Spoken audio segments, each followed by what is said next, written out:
திருக்கழுக்குன்றம் அருகே கடும்பாடி கிராமத்தில் வசிக்கும் தலித் மக்களுக்கு 300க்கும் மேற்பட்ட குடும்பங்களுக்கு தரிசு புறம்போக்கு நிலத்தை பட்டாவுடன் கூடிய மனை வழங்க கோரி மாவட்ட ஆட்சியரிடம் கோரிக்கை மனு அளிக்கப்பட்டுள்ளது. செங்கல்பட்டு மாவட்டம் திருக்கழுக்குன்றம் அருகே கடும்பாடி கிராமத்தில் வசிக்கும் 300க்கும் மேற்பட்ட குடும்ப தலித் இன மக்களுக்கு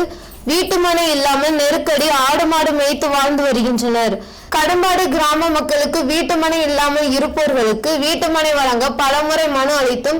இப்பகுதியில் வசிக்கும் மக்களுக்கு வீட்டுமனை வழங்காமல் ஊராட்சி மன்ற தலைவர் தற்போது தனியார் தொண்டு நிறுவனம் மூலம் வெளியில் வசிக்கும் 45 இருளர் இன மக்களுக்கு ஊராட்சி மன்ற தலைவர் தீர்மானம் நிறைவேற்றி ஒப்புதல் வழங்கியுள்ளதாகவும் அதனை எதிர்த்து கடும்பாடியில் வசிக்கும் 300க்கும் மேற்பட்ட குடும்பங்களுக்கு வீட்டுமனை வழங்க வேண்டும் எனவும் தலைவர் தன்னிச்சையாக தனியார் தொண்டு நிறுவனங்களுடன் கைகோர்த்து கொண்டு இப்பகுதி மக்களை வஞ்சிக்கும் விதமாக வெளியூரிலிருந்து வரும் இருளர் இன மக்களுக்கு வீட்டுமனை வழங்கி வீடு கட்டித்தர செயல்படும் ஊராட்சி மன்ற தலைவரை கண்டித்தும்